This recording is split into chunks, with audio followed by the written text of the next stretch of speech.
نبی علیہ الصلوۃ والسلام نے پہلے ہی فرما دیا تھا کہ میری امت پچھلی قوموں کے مشابہت میں چلے گی، بالش در بالش،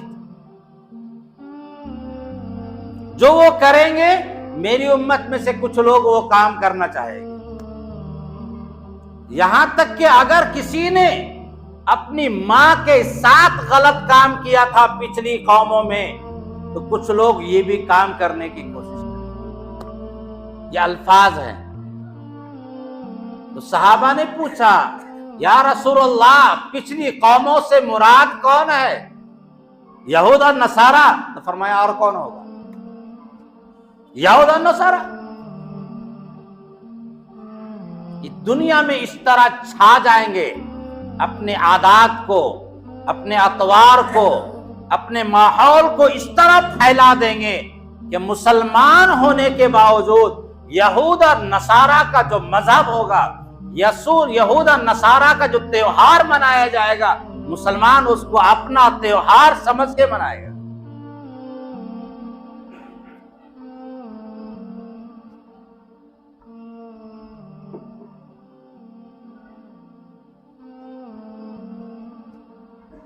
ابھی سامنے آ رہا ہے 1 جنوری، نیا سال مبارک ہو۔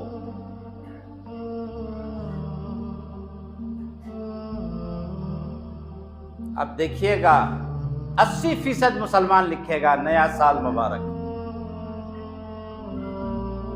اور 12 بجے رات 31 دسمبر کے 12 جب بجتا ہے اس گھنٹی، اس 1 سیکنڈ میں جو ہوتا ہے، دنیا کا کون ایسا گناہ ہے اور کون ایسی خرافات ہے جو اس جو سیکنڈ کا لمحہ ہے اس لمحے میں نہیں کیا جاتا۔ شراب و کباب اور دنیا کی تمام لغویات کو اس وقت میں مکمل طور پہ لوگ جائز سمجھتے ہیں۔ صرف یہودی نہیں، صرف نصارہ ہی نہیں، یہ 80% مسلمان جو نوجوان ہیں اس میں شریک ہیں۔ ہیپی نیو ایئر بولتے ہیں، شاید یہی بولتے ہیں، شاید انگریزی تو مجھے آتی نہیں۔ نیا سال مبارک۔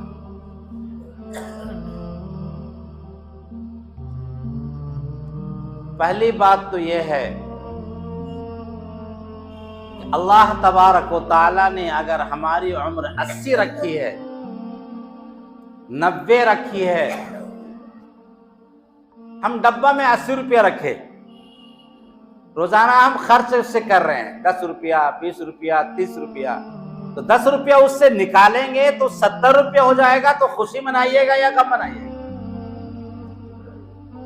نہیں بولتے آپ؟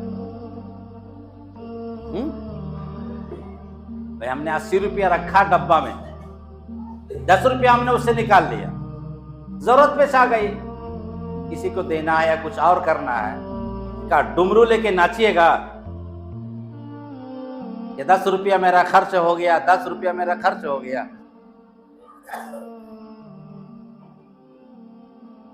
ہاں اچھے میں خرچ ہوا ہے تو خوشی منائیں گے، اللہ کا شکر ادا کریں گے، اور حرام میں اگر وہ مال خرچ ہوا ہے تو غم منانے کی ضرورت ہے۔ 10 روپیہ جو ہم نے خرچ کیا ہے، اگر جائز ضرورت میں ہم نے خرچ کیا ہے، حلال میں خرچ کیا ہے تو اللہ کا شکر منائیں گے، اور اگر 10 روپیہ جو ہم نے خرچ کیا ہے وہ حرام میں چلا گیا ہے تو غم منانے کی ضرورت ہے۔ اگر اللہ تبارک و تعالیٰ نے ہمارے عمریں، اور عام طور پہ امت محمدیہ کی جو عمریں ہیں، اعمار امتی بین 60 و 70 واقلهم من یجوز، حضور نے فرمایا میری امت کی عمریں عام طور پہ 60 اور 70 کے درمیان ہوں گی۔ یہ حدیث کے الفاظ ہیں، اعمار امتی بین 60 و 70، میری امت کی عمریں عام طور پہ 60 اور 70 کے درمیان ہوں گے۔ وَأَقَلُّهُمْ مَنْ يَجُوزُ، بہت کم لوگ ہوں گے جو اس سے پاس کریں گے۔ 80%، 90% جو لوگ ہوں گے ان کی عمریں 60 اور 70 کے درمیان. 100 میں سے 10 آدمی ہوں گے جو 80 سال کے پہنچ گئے، جو 90 سال کے پہنچ گئے، جو 100 سال کے پہنچ گئے، لیکن پہنچے بھی تو کسی کام کے نہیں رہیں گے. وہ دانتوں میں طاقت نہیں، بولنے کی طاقت نہیں، کھڑا ہونے کی طاقت نہیں، بیٹھنے کی طاقت نہیں، الا ماشاء اللہ، باقی کسی کے بوجھ بن کر کے رہیں گے. تو 60 اور 70 سال یہ ہمارے عمریں اللہ تعالیٰ نے متعین فرما دی. ہم میں سے اکثر کی عمریں یہاں کو 50 سال کے ہیں، کو 55 کے بھی ہیں، کو 60 کے بھی ہوں گے، کو 70 کے بھی ہوں گے، کو 75 کے بھی ہوں گے، کوئی 80 کے بھی ہو سکتے ہیں. گویا کہ ہمارا مرحلہ جو اصل منزل ہماری ہے اس کے قریب پہنچ گئے. اور 2024 چلا گیا تو گویا کہ 1 سال ہمارا اور گھٹ گیا. 1 سال ہمارا گھٹا تو اس گھٹنے پہ خوشی کیسی، یہ ناچ گان کیسا، اس پہ مبارک بادی کیسی، اس پہ تو ہمیں محاسبہ کرنے کی ضرورت تھی. عبداللہ ابن عباس رضی اللہ، عبداللہ ابن مسعود رضی اللہ تعالیٰ عنہ فرماتے ہیں کہ مجھے سب سے زیادہ غم ہوتا ہے اس دن میں جس دن میرا دن گزر گیا اور میں نے کوئی نیک کام نہیں کیا. سب سے خراب دن میرا وہ دن ہوتا ہے.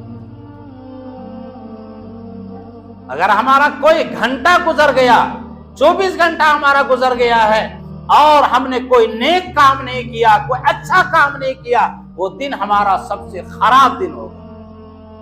سال 12 مہینہ ہمارا گزر گیا ہے، اس پہ محاسبہ کرنے کی ضرورت تھی.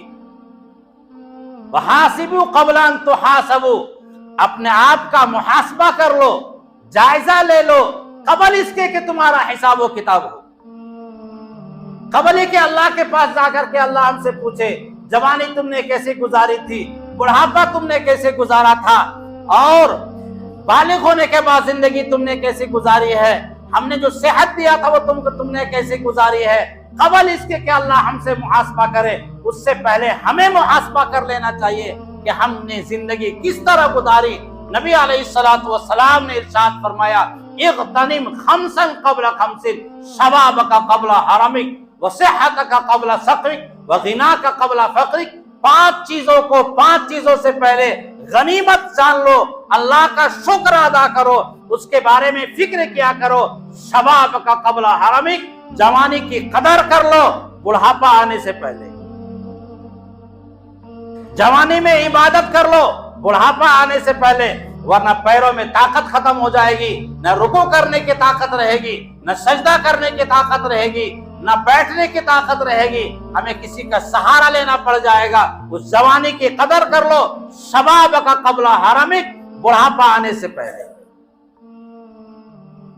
وصحتک قبل سقمک، اور اپنی صحت کا، تندرستی کا، اس کو غنیمت جان لو بیمار ہونے سے پہلے. وہ غنا کا قبل فقرک، اپنی مالداری کی قدر کر لو غریبی آنے سے پہلے. اگر اللہ نے مال دیا ہے اس مال کو صحیح مصارف میں خرچ کرو، اللہ کے راستے میں خرچ کرو، گھر والوں کے حقوق ادا کرو، بہنوں کے حقوق ادا کرو، رشتہ داروں کے حقوق ادا کرو، قبل اس کے کہ اللہ تم سے مال چھین لے.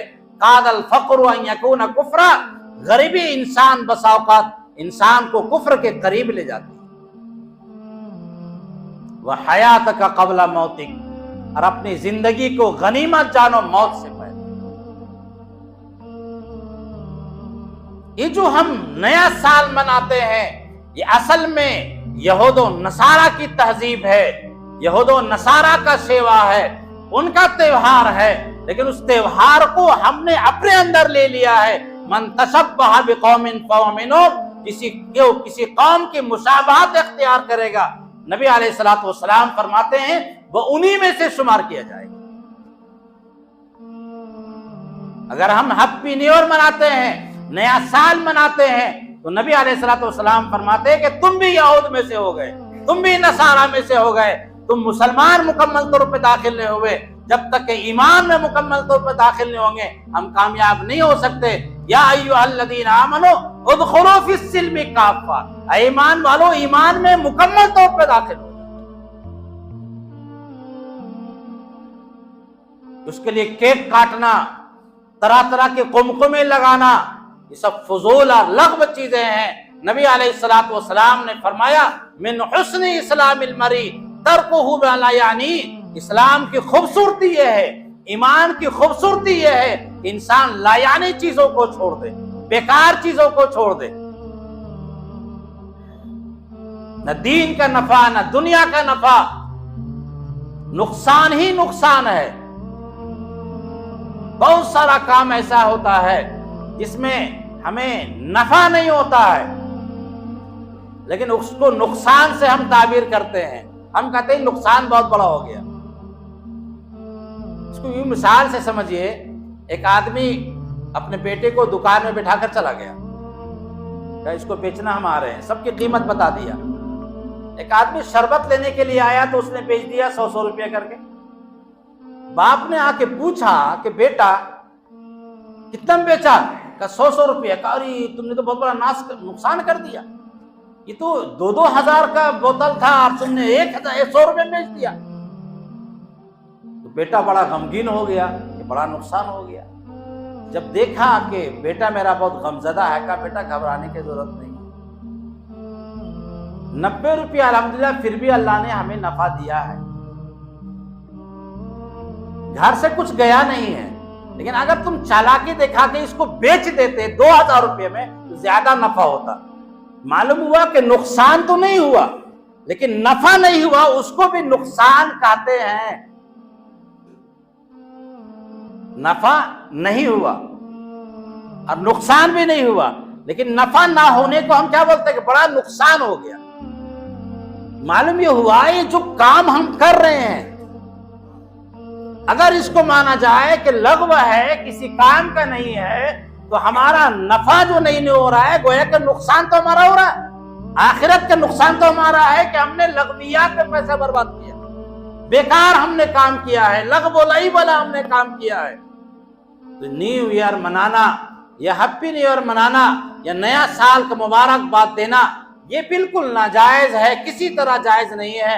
دوسری بات یہ ہے کہ اصل ہم مسلمان ہیں، ہماری جو تاریخ شروع ہوتی ہے وہ چاند کے اعتبار سے شروع ہوتی ہے، سورج کے اعتبار سے شروع نہیں ہوتی ہے۔ ہمارا مہینہ الگ ہے، محرم ہے، ذی القعدہ ہے، ذی الحجہ ہے، سفر ہے، شعبان ہے، رمضان ہے، یہ ہمارے مہینے ہیں، یہ ہماری تاریخ ہے۔ اکثر مسلمان عربی تاریخوں کو جانتے ہی نہیں ہیں۔